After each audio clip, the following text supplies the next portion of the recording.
Salmo 43 é lida entre nós a palavra do Senhor. Esteja comigo, em nome de Jesus, acompanhando.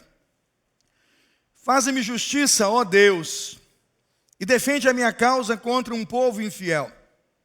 Livra-me dos homens traidores e perversos, pois tu, ó Deus, és a minha fortaleza. Por que me rejeitaste? Porque devo eu sair vagueando e pranteando, oprimido pelo meu inimigo?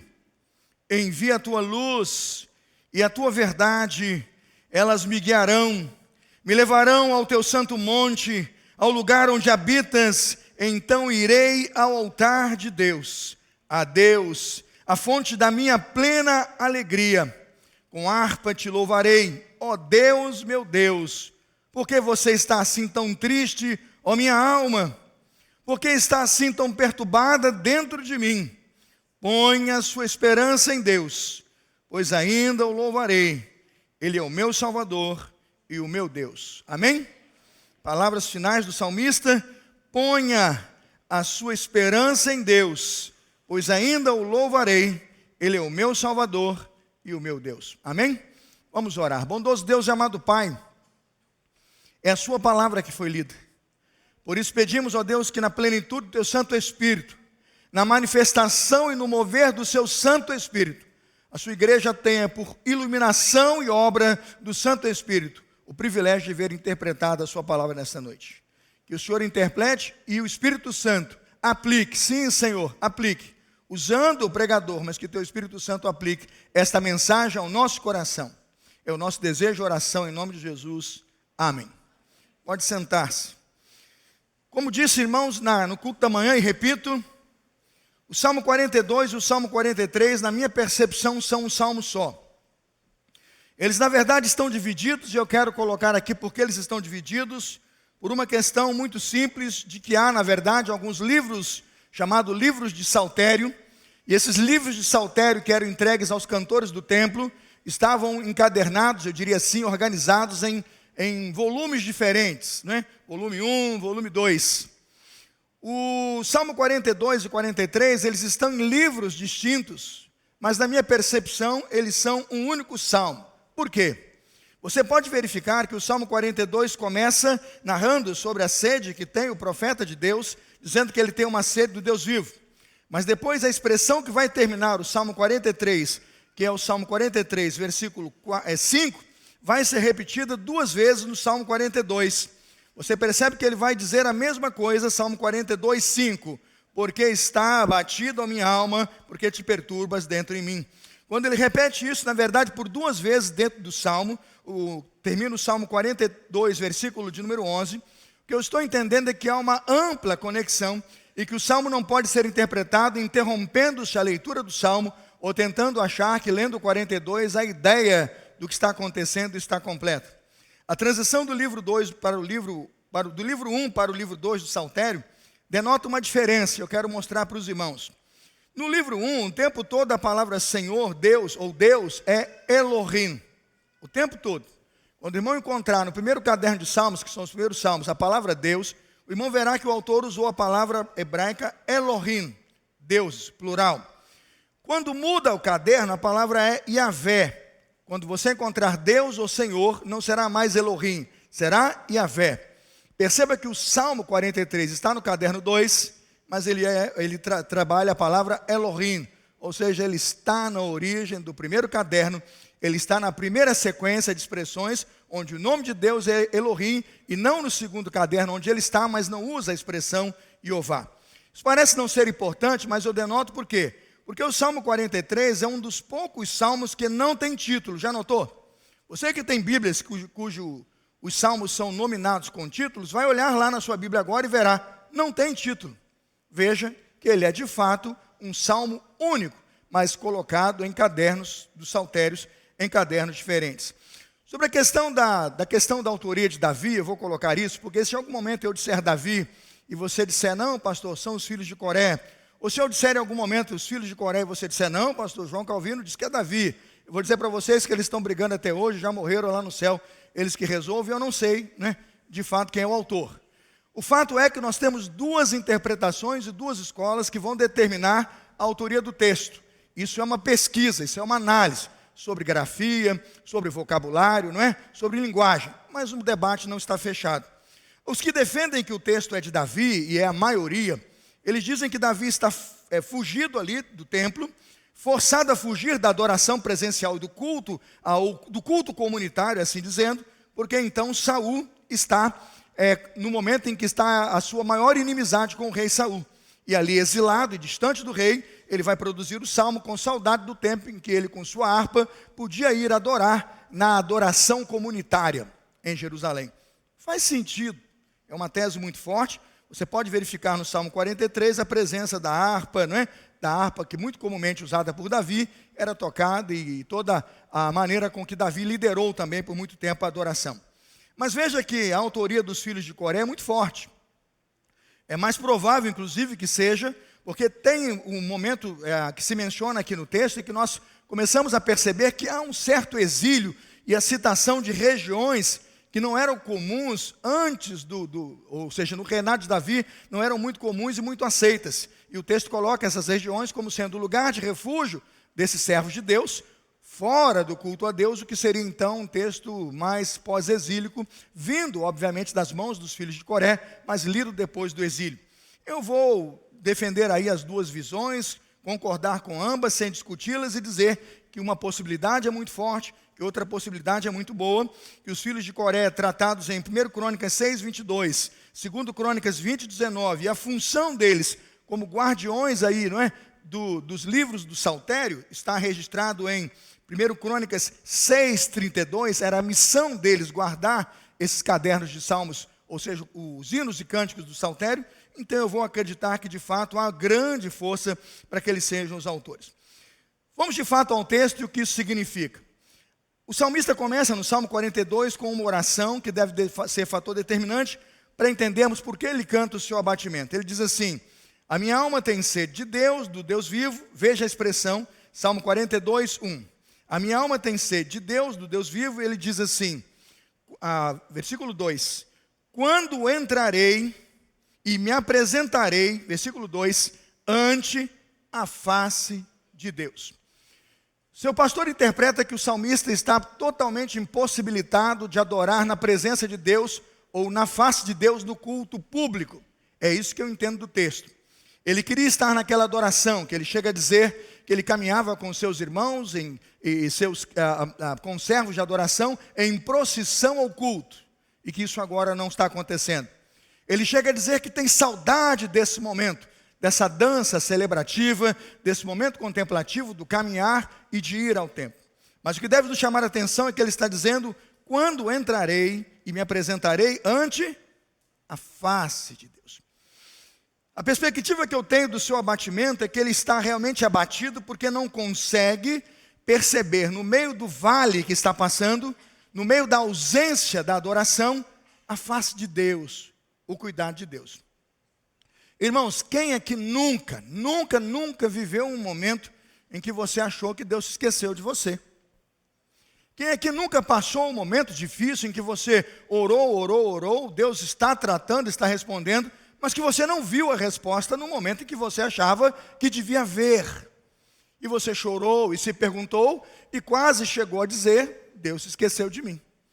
Quem já passou, não seja hipócrita, seja crente verdadeiro. Quem já passou por isso, levanta a mão. Eu passei muitas vezes. E gente como eu e como você, a gente tem essa fé meio ardida, né? Essa fé meio quente, dá uma falhazinha na relação, dá uma interferência, a gente já acha que tem alguma coisa errada. Eu já estou meio assim: onde será que eu pequei? Não é assim? É aquela coisa dos discípulos: quem foi que pecou? Ele ou seus pais, porque nasceu cego? Quando nós passamos essas crises da fé, e é essa a ideia do salmista aqui, eu quero ver a face de Deus, eu quero voltar a olhar o Senhor olho no olho, eu quero ver o meu Deus frente a frente. E ele pergunta: quando isso vai acontecer? É nessa ausência do olhar de Deus, é na incerteza de que Deus está olhando e cuidando dele, que ele vai cantar, na minha visão, a canção do abatido. A canção do abatido é, na verdade, o clamor de um coração atribulado. Para mim, essa é a maior estrofe da canção do abatido. A canção do abatido é um clamor de um coração atribulado. Vai rolar música aí, já estou vendo. Vai anotando. Esse aqui é especialista em fazer letra com sermão. O abatido cantando, o abatido dizendo ao Senhor de sua dor, de sua tristeza, e pergunta num solilóquio, numa fala consigo mesmo: por que estás abatida? Ó minha alma. Não é do povo, não é um olhar para fora, é introspectiva para si. Já falamos de manhã então que Deus nos faz um convite, o salmista também nos faz um convite a ter esperança apesar do desespero. Esse é o primeiro aspecto que o crente precisa ter para olhar para a canção do abatido e perceber que nós podemos cantar este hino, viver esse desespero, passar pelo abatimento, mas o Senhor nos ensina a confiar. A canção do abatido é de fato um convite a ter esperança apesar do desespero. Ele diz assim: a minha alma tem sede de Deus, de quem, irmãos? Do Deus vivo. O que ele está dizendo é que ele tem um anseio anterior por um Deus que é vivo. Ele tem uma sede anterior por um Deus que ele sente, por um Deus que ele pressente, por um Deus que ele vislumbra. Quando normalmente nos afastamos de Deus ou do culto, nos afastamos de Deus ou da palavra, o sentimento que eu tenho é que Deus morreu e a coisa vai se apagando. Mas quando nós estamos desejosos de reencontrar a face do Senhor, a nossa oração deve apontar e deve clamar por um Deus vivo. O grande Gamaliel Bradford é um biógrafo, crítico e poeta norte-americano. Grande Gamaliel Bradford, ele escreve, na verdade, uma pequena letra que me chamou muita atenção. Ele diz assim: minha única ambição imutável, onde quer que pisem estes pés meus, é a aguda, contínua, imensurável, insaciada sede por Deus. O que ele está dizendo, irmãos, é que quando tudo fica difícil, quando as coisas não se explicam, quando ele não sabe o que fazer, o que ele não pode perder é a sua sede de Deus. A minha alma tem sede de Deus. Imagina aquela corça pequenininha, aquele animal que às vezes até cresce grande, fica, eu diria, forte, grande, mas que é totalmente de fácil presa para o leão. Tem lá um rebanho de corça, muitas chances contra um leão? Eu diria, não muitas. O leão tão forte, tão veloz, tão, eu diria, perigoso, está ali à espreita daquele rebanho de corças.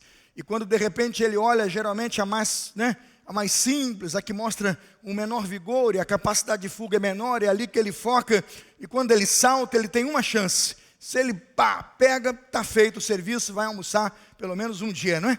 Mas quando o leão erra, e eu já vi muito isso nos filmes da Discovery, né? Discovery, Animal Planet, né? Quando ele erra, aí vai o quê? O animal vaza.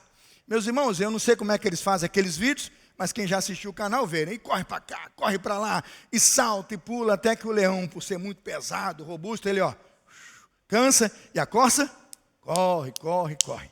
Mas daqui a pouco ela vai começar no seu bramido, porque ela correu, ela está exausta, ela está toda suada, ela está molhada, ela está ofegante, ela diz assim: eu tenho sede, assim como a corça anseia por águas. E ela vai àquele ribeiro de águas, e ela tem que beber ali litros e litros de água, porque quando o leão voltar, ela tem que estar preparada para continuar lutando pela sua sobrevivência.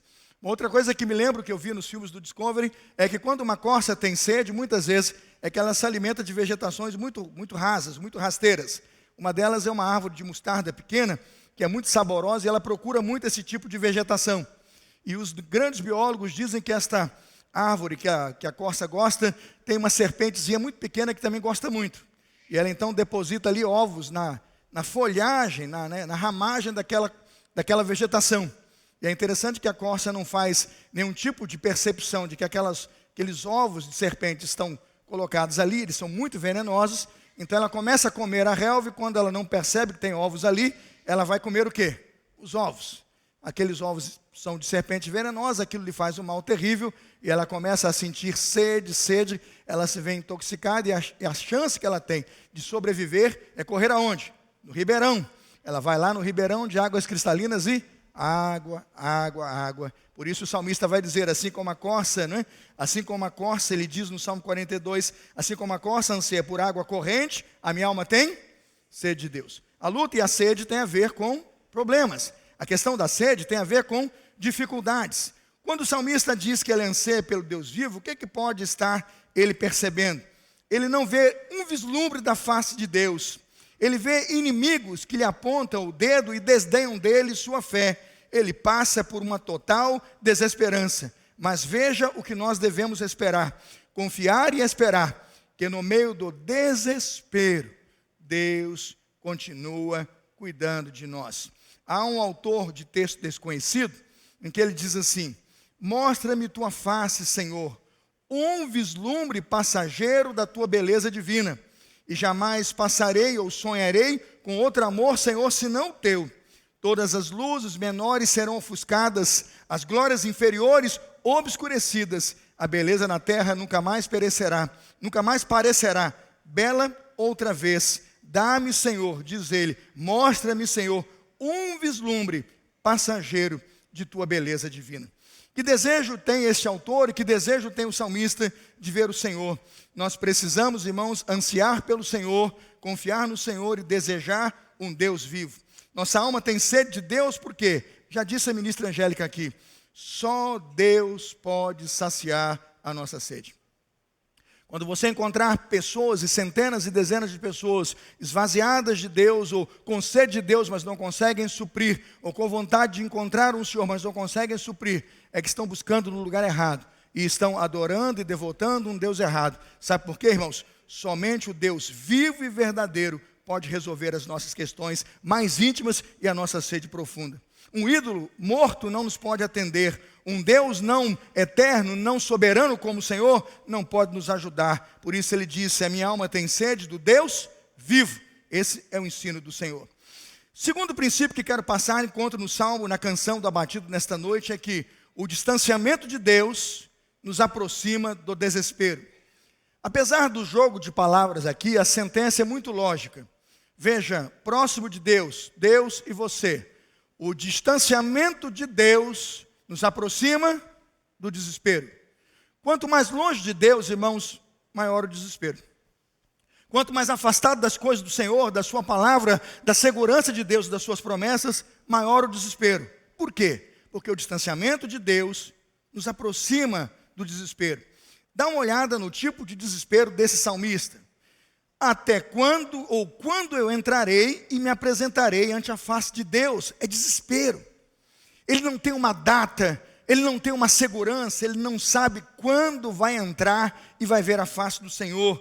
É viver e está vivendo um momento em que ele não tem a certeza de que Deus tem os seus olhos, que os olhos do Senhor estão sobre ele e que os cuidados do Senhor, ele não vê e não percebe isso. Salmo 42, 3, veja que desespero o afastamento da casa de Deus, do culto a Deus traz sobre o salmista. Salmo 42, 3, minhas lágrimas têm sido o meu alimento de dia e de noite. Irmãos, é desespero ou não é? Eu não vejo a face de Deus, eu não vejo a mão do Senhor sobre mim, os meus inimigos apontam o dedo e falam contra a minha fé, e por fim, eu estou bebendo lágrimas, eu estou tomando lágrimas, elas são o meu alimento o dia inteiro. É nessa preocupação emitida pelo salmista que ele diz, eu preciso encontrar o Senhor, eu preciso voltar a ver Deus face a face. Êxodo 23, 17 nos diz que quando um homem vê Deus face a face, isso é a maior e melhor segurança que pode ter um crente e um servo de Deus. Êxodo 23, 17 diz assim, 3 vezes no ano todos os teus homens aparecerão diante do Senhor Deus, diante da sua face. A versão da NVI vai dizer, o Salmo 84, versículo 7 vai dizer, vão indo de força em força, cada um deles em Sião, aparece perante a face do Senhor. Salmo 84, 7. Por que eu destaco isso? Porque diferente do salmista que não vê a face de Deus, todos aqueles que estão buscando, percebendo e sentindo a face de Deus, não se colocam debaixo de desespero. Isso é verdade? É verdade. Quando nós temos a certeza de que os olhos do Senhor estão sobre nós, independente do que eu esteja passando, e que Deus continua cuidando de nós, independente do vale que eu estou atravessando, isso é maravilhoso. Eu não sei se você já cantou a canção, não é? A canção diz assim, diante de ti, Senhor, não posso viver, não vale a pena existir. Aí veja, escuta o meu clamor, mais que o ar que eu respiro, preciso de ti. Você acha que essa canção nasceu aonde? Do abatido. Você acha que essa canção surgiu quando? do coração do abatido. Na verdade, quando Diante do Trono escreve essa canção, ela vai fazer, pastor Henri, um hino todinho do Salmo. Mas é muito bonito perceber que foi de fato o abatimento, foi de fato o momento de insegurança que fez com que ele levantasse seus olhos e dissesse: diante de ti, Senhor, ou melhor dizendo, distante de ti, Senhor, não posso viver. É espetacular poder dizer isso a Deus todos os dias, cantar isso ao Senhor e dizer: escuta o meu clamor, quando o Senhor ouve a minha oração, eu me sinto seguro. Por quê? Os inimigos estão estigmatizando o indivíduo, estão chamando o indivíduo de, na verdade, uma fake news de crente ou um falso crente. Veja o Salmo 42, verso 3, né? Salmo 42, verso 3. Minhas lágrimas servem de mantimento dia e noite, mas eles dizem constantemente de mim: onde está o seu Deus? Quem já passou por isso? Hein? Quem já passou por isso? Né? Aquele médico ateu que deu um diagnóstico ruim, o negócio estava ruim, aí você falou que orou e o negócio está piorando, aí o médico: onde está o seu Deus? Quem nunca passou por isso? Quem não orou ali por um projeto político, ou por uma visão, ou por uma bandeira, ou por um país, ou por um candidato, viu o negócio não dar muito errado, e o outro foi lá, postou lá: onde está o seu? Essa é a oração do debochado. Essa é a canção do debochado. Se o salmista canta a canção do oprimido, a canção do debochado é quando o debochado olha para o servo de Deus e diz: onde está o teu Deus? Esse tipo de comentário insensível destrói a nossa fé. Se dermos lugar em nosso coração a esse tipo de ofensa, perdemos a dimensão de que, na verdade, estamos passando por um abatimento momentâneo para encontrar e perceber a vontade de Deus. Mas veja, não devemos dar ouvidos à voz do nosso inimigo.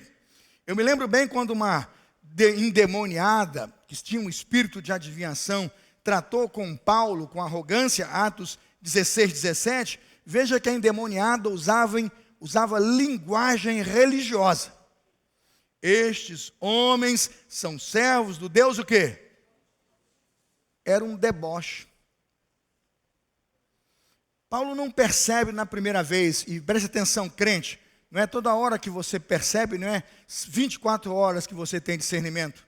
Você pode olhar no texto, Atos 16, os versos seguintes, vai dizer que algum tempo depois que ela repetiu esse deboche, algumas vezes, Paulo percebe o espírito e diz: sai dela, espírito imundo.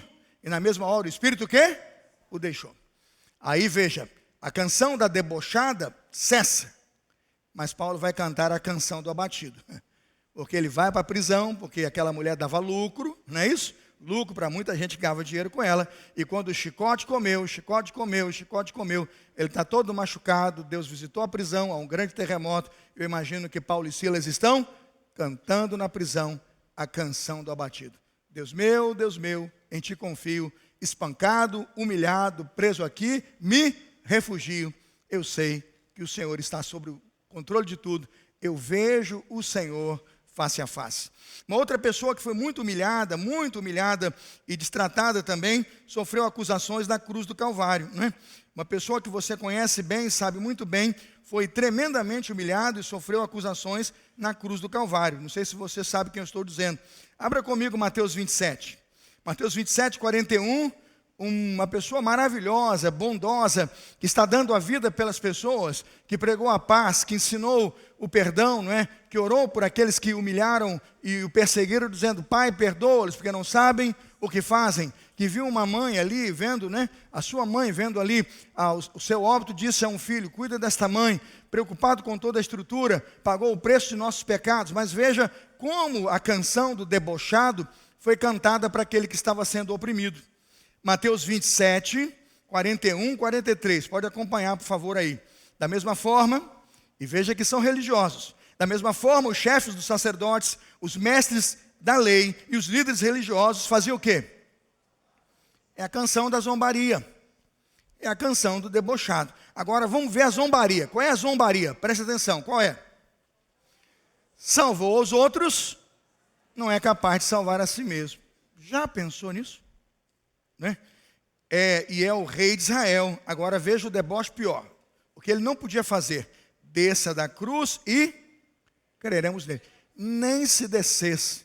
Porque esse tipo de deboche, irmãos, é incredulidade que não tem mais conserto. Veja o 43. Veja o 43. Ele confiou em Deus. Aí veja lá. Deus que o salve agora. Se dele tem compaixão, pois disse, sou filho de Deus. Isso é deboche ou não, irmãos? Aí tem crente que leva lá uma cartinha mal-humorada. Foi bloqueado no Instagram de um ímpio lá. E fica triste. Botaram lá no seu lá, onde está o seu Deus? Se Cristo passou o que passou, nós podemos passar o que passamos e ter certeza de que nós somos o povo. Preste atenção no que eu estou dizendo. Nós somos o povo que Deus chamou para, mesmo no sofrimento, espelhar a luz do Evangelho e transmitir a confiança em Deus. Quem crê nisso, diga amém. Porque Jesus Cristo, irmãos, mesmo com gotas de sangue no jardim do Éden, disse, Pai, não seja como eu quero, mas como tu. Nós não damos ouvidos à canção do debochado.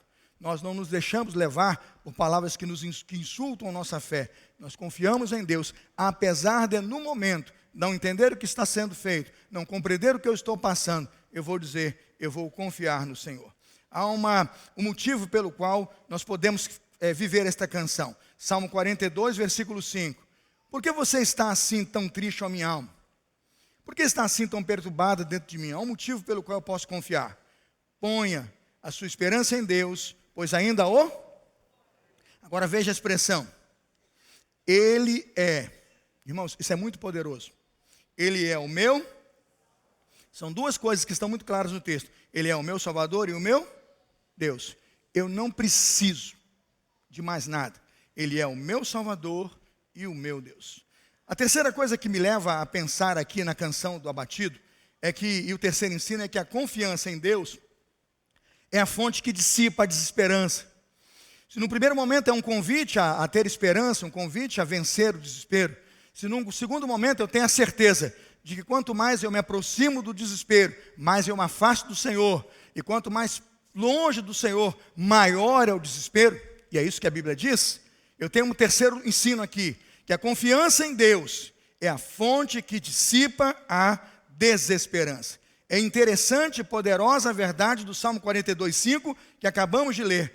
Ponha a sua esperança em Deus. Quando colocamos a nossa esperança e a nossa confiança no Senhor, irmãos, o nosso medo vai embora. O nosso desespero começa a nos deixar e começa a brotar em nós, irmãos, uma segurança que não é natural, ela é sobrenatural. As pessoas não vão entender como pode esse indivíduo passar essa situação, essa mãe passar essa luta, não é? Esse Fernando passar essa doença tão grave tanto tempo, não é? Que mal esse sujeito fez a Deus. As pessoas vão te apontar o dedo, elas vão te acusar, você vai ficar, mas quando você vê o tamanho da sua vitória, você vai dizer, meu filho, olha, baixa a sua bola, porque o meu Deus no tempo dele vai agir. É o que Jó dizia àqueles que estavam acusando Jó. E eles diziam abertamente, você tem pecado, você fez isso. Ele diz assim, nada disso. Eu sei que meu Redentor vive e ele se levantará o quê, irmãos? No grande dia, no último dia. O que eu vejo então nesse texto e entendo aqui, é que quando confiamos em Deus e colocamos a nossa esperança, põe a sua esperança em Deus, irmãos, isso ajuda a dissipar o desespero e a desesperança. O grande George Miller escreveu o seguinte, as provações são o alimento da fé. Ele disse isso. As provações são o alimento da fé.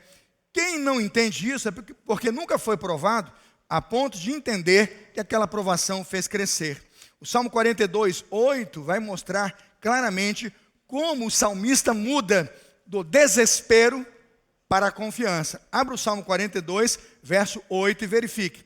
Do desespero, do abatimento, do desolamento, de não ver a face de Deus, irmãos, num piscar de olhos, ele vai mudar a sua posição em relação à soberania de Deus. Salmo 42:8, acompanhe. Conceda-me, Senhor, o seu fiel amor de dia, e de noite esteja comigo o quê? A sua canção é a minha oração, veja, ao Deus que me dá vida. De um abatido, de um fracassando, de alguém que está perdendo as forças, de alguém que está sendo desanimado por inimigos. Onde está o seu Deus? Que está sendo oprimido por pessoas que estão ali ao seu redor e não querem o seu bem. Ele vai se levantar e vai dizer: Senhor, eu confio. Conceda-me o Senhor o seu fiel amor de dia e de noite esteja comigo a sua canção. Eu quero encontrar aqui o contraponto e mostrar do desespero à esperança, simplesmente porque estabeleceu e se restabeleceu a confiança em Deus. Veja o Salmo 42, 3, o que acontece com ele. Minhas lágrimas têm sido o meu alimento de dia. Eu quero destacar a expressão: minhas lágrimas têm sido o meu alimento de dia. Tá? E de noite, todo mundo pergunta: onde está o seu Deus? O que tem de dia? Lágrima de dia e a canção do debochado à noite. Lágrima de dia, deboche e humilhação de noite. Agora, pega a sequência. Ele diz assim, versículo 5. Porque você está assim tão triste, ó minha alma? Porque está assim tão perturbada dentro de mim? Veja, tristeza e perturbação, de dia e de noite. Veja a diferença no Salmo 42, 8. Agora, compreenda a diferença. Conceda-me o Senhor o seu amor fiel, o quê? De dia. Tira as lágrimas. Elas não são alimento para você. Percebeu o que o salmista fez? De dia eram lágrimas. Está percebendo, Eliane? De dia eram lágrimas. De noite o quê?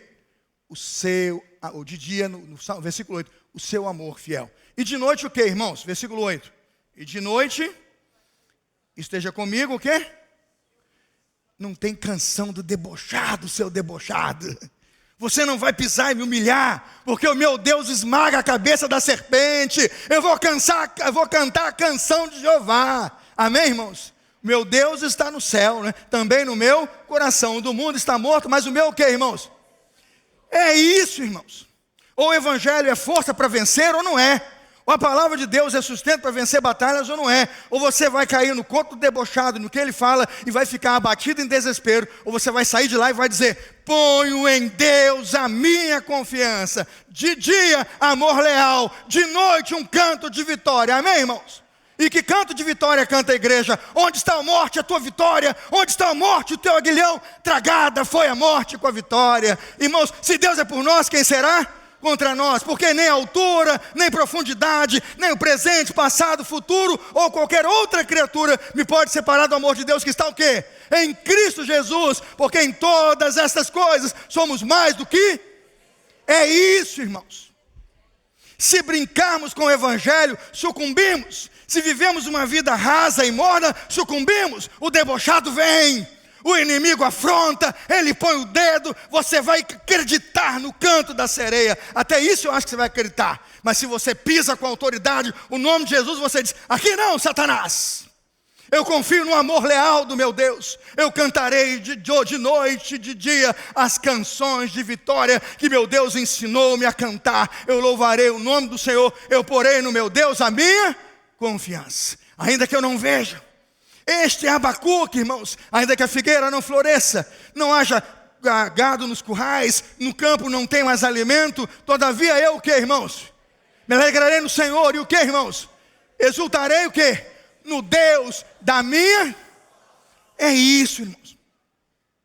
Nós não somos uma igreja apequenada diante do deboche e da humilhação. Nós somos a igreja de um Cristo que foi humilhado, sim, que lhe debocharam na cruz, sim, mas que ao terceiro dia ressuscitou, está assentado no trono e governa sobre nós. Salmo 42, versículo 8, é a maior esperança que um cristão pode ter, e a certeza de que o amor fiel do Senhor nos acompanha dia e noite, e a sua canção está nos nossos lábios. Sabe, irmãos, a fé sempre tem a última palavra. A fé sempre tem a última palavra. A confiança em Deus é a fonte que dissipa toda a desesperança. Eu vou aplicar esse ponto e vou concluir o sermão. O que aplico deste ponto? Não devemos nos abater, irmãos, mas louvar. Está chorando? Louve. Está sofrendo? Louve. O seu louvor invade o céu. O salmista está privado do santuário de Jerusalém. Sua alma está fora do templo, mas agora ele descobre: o santuário sou eu, a minha alma é um santuário. O louvor não está restrito a um local, o louvor não está restrito a um monte, nem esse nem aquele. circunstâncias não podem deter a minha fé. Podemos cantar na prisão como Paulo, podemos cantar no templo como aqui, mas podemos dizer o tempo todo: o nosso Deus inspira nossas canções, eu vou pôr no Senhor a minha confiança. Em último lugar, irmãos, eu quero dar a quarta recomendação. No abatimento, e no meio do abatimento, e no auge do abatimento, devemos nos lembrar de clamar ao Senhor nosso Deus por livramento. Vá ao Salmo 43, versículos de 1 a 4, eu vou terminar, como disse, aplicando o Salmo 43 agora como a grande verdade que o salmista deixou para nós. Salmo 43, de 1 a 4, ele diz assim: faze-me justiça, ó Deus, e defende a minha causa contra quem? Um povo infiel. Livra-me dos homens traidores e perversos. Por que ele diz isso? Versículo 2: pois tu és o Deus, pois tu, ó Deus, és a minha fortaleza. Aí veja o que ele está passando. Por que me rejeitaste? Por que devo sair vagueando e pranteando, oprimido pelo meu inimigo? Onde está o seu Deus? Aí veja, irmãos, o desejo dele e a oração aqui muda a história do cristianismo e do crente, se um crente entende essa verdade. Vamos ver o verso 4 todos juntos? O verso 3 todos juntos? Todos juntos? Envia tua luz e a tua verdade, e elas me guiarão. Me levarão ao teu santo monte e ao lugar onde habitas. Se ele queria estar num lugar, e ele queria, se ele queria estar de volta naquelas procissões de adoração e louvor, indo para o culto, e ele não podia, mas ele queria, ele fez um pedido a Deus. Se eu não posso chegar lá fisicamente, se há obstáculos para que eu esteja nessa estrutura ou com a minha comunidade, olha o que ele pede: envia-me tua luz e tua verdade, e elas me guiarão. Quando estamos em trevas, irmãos, e quando estamos abatidos e passando por grave e grande abatimento, temos que aprender a orar por vindicação. Pastor, vindicação? Sim, irmãos, esta é uma oração de vindicação. Veja o que é uma vindicação. Ato ou efeito de vindicar. É uma reclamação, é um pleito. Eu não estou vendo, mas tu podes fazer. Eu não compreendo, mas o Senhor pode me fazer entender. Eu quero ver tua promessa, eu quero entender a tua vontade. Guia-me, Senhor, com luz e verdade ao lugar onde o Senhor está. Irmãos, se um filho pede pão, Deus vai dar pedra? Se um filho pede, irmãos, bênçãos e coisas boas, vai dar escorpião? Não. Ao contrário, o Senhor dará o quê? Boas coisas. Se o crente aprender a orar, se o crente aprender a vindicar e a pedir ao Senhor aquilo que é justo, o pedido da vindicação é um pedido judicial. É uma ação de justiça, e Deus não opera com injustiça, porque justo é o Senhor de toda a terra. O ato de vindicação do salmista é um ato apenas de pedir, não a minha justiça, mas a tua justiça, ó Senhor. Dali então ele percebe e confirma que seus inimigos são muitos, que seus inimigos, Salmo 43, 1, são externos e não internos. Estão por fora, a olho visto, lhe apontando o dedo e perguntando: onde está o seu Deus? Mas naquele momento ele não deseja o mal de seus inimigos, ele não os afronta no sentido de ver a miséria ou a derrota deles. O que ele pede a Deus é que os livre dos seus inimigos. Mas veja, livre da fraude e da injustiça. O que o salmista pediu foi um livramento tão simples da fraude e da injustiça.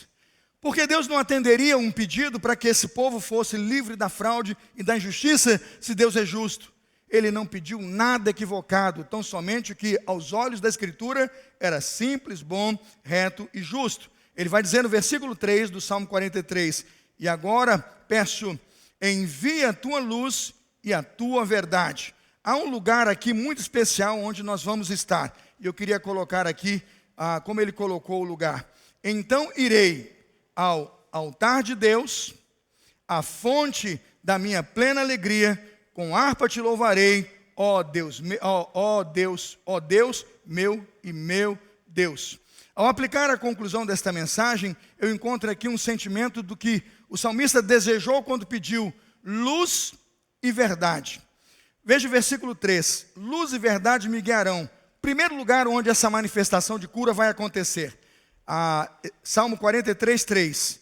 Luz e verdade me guiarão e me levarão, em primeiro lugar, ao teu santo monte. Ele queria estar no lugar da adoração. Irmãos, Deus atenderia o seu pedido. Veja o segundo lugar onde Deus vai agir. O segundo lugar está na sequência: ao teu santo monte, depois, vírgula, ao lugar onde habitas. Quantas vezes nós estamos procurando nos lugares errados e orando de maneira errada e desejando estar em lugar errado, fazendo a coisa errada. Ele não. Eu quero estar no teu santo monte, eu quero estar no lugar onde tu habitas. Tem gente que a primeira coisa que faz, irmãos, quando o problema vem, é deixar de vir à igreja. Desacredita da comunhão, desacredita do poder da oração, desacredita que a oração, quando feita por um justo, pode o quê? Muito em seus efeitos. A mudança da canção do abatido para aquele que vai cantar a canção do redimido acontece ali, nessas três dimensões. Ele quer estar no lugar e Deus pode atender. Ele quer estar na presença de Deus, onde a manifestação de Deus está. Mas há uma terceira visão, está no versículo 4. Ele diz assim: então irei o quê? Ao altar de Deus, a fonte da minha plena alegria.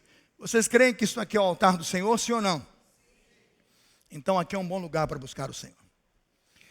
Entrou em desespero, entrou em luta, entrou em aflição, entrou em batalha, estão lhe apontando o dedo. Não se afaste. Quanto mais se afasta de Deus, maior é o desespero. Se aproxima. Deixa o zombador falar. E ouça a voz do Espírito Santo de Deus a dizer para mim e para você: deixa Deus falar. Ah, meu filho, vá para o monte, vá para o monte. E às vezes é literal mesmo, vai lá orar lá em cima, né? Sobe lá para orar, né? Passa um tempo lá, vá para a casa da oração, procure teus irmãos, vá onde o louvor, a fé e a adoração flui, porque lá a minha glória se manifesta. Quantos estavam abatidos quando entraram aqui hoje? Quantos estavam desanimados pensando se viriam e sairão daqui hoje renovados? Porque estão diante do altar de Deus, recebendo sólido alimento para a sua vida, ou seja, fonte da minha alegria é o Senhor. Ao terminar essa mensagem, a grande pergunta é: se os inimigos afrontam você hoje, você canta a canção do abatido, eu faço um apelo a você. No meio do seu abatimento, no meio de sua dor interior, onde sua alma grita, reconheça a canção do abatido e perceba que você está abatido. Mas com o estado temporário desse abatimento, comece a se levantar, comece a orar e comece a pedir a Deus: Senhor, traga luz sobre a minha alma. Levante-se, fique de pé, não fique prostrado e não aceite cantar a canção do abatido como sendo o seu hino de vitória. Não é o seu hino até de percepção do momento que você passa. Mas a canção do cristão não é a canção do abatido, é a canção do redimido. Fique de pé no lugar onde está, por favor, no lugar onde está. Abra comigo o Salmo 43 e cante comigo a única canção que pode ajudá-lo. Quando a dor chegar, quando a luta chegar, quando o inimigo lhe cercar com seu projeto terrível de lhe satanizar com suas ações do inferno, de desanimar sua fé e sua família, você vai dizer: não ficarei abatido, eu vou cantar a canção do redimido. Salmo 43, versículo 5, vai colocar na tela, e se você puder ler na sua Bíblia, você vai louvar comigo. Por que você está assim tão triste, ó minha alma? Por que está assim tão perturbada dentro de mim? Vamos todos juntos agora? Ponha a sua esperança em Deus, pois ainda o louvarei. Ele é o meu Salvador. Pode voltar mais uma vez aí, por favor. Vamos mais bonito, mais forte agora. Todos juntos, irmãos. É aqui que está o segredo. Isso não é confissão positiva. Isso não é falar por repetição e fazer com que você acredite. Irmãos, isso é uma palavra divina, inspirada pelo Espírito Santo. Uma promessa. Os abatidos vencerem sua dor. Os que estão no vale do afastamento, não vendo a face de Deus, poderem sair desse lugar e poderem dizer: eu vejo, sim, eu vejo a glória do Senhor. Vamos cantar essa canção mais uma vez juntos, bem forte, recitando: ponha a sua esperança em Deus, pois ainda o louvarei. Ele é o meu Salvador.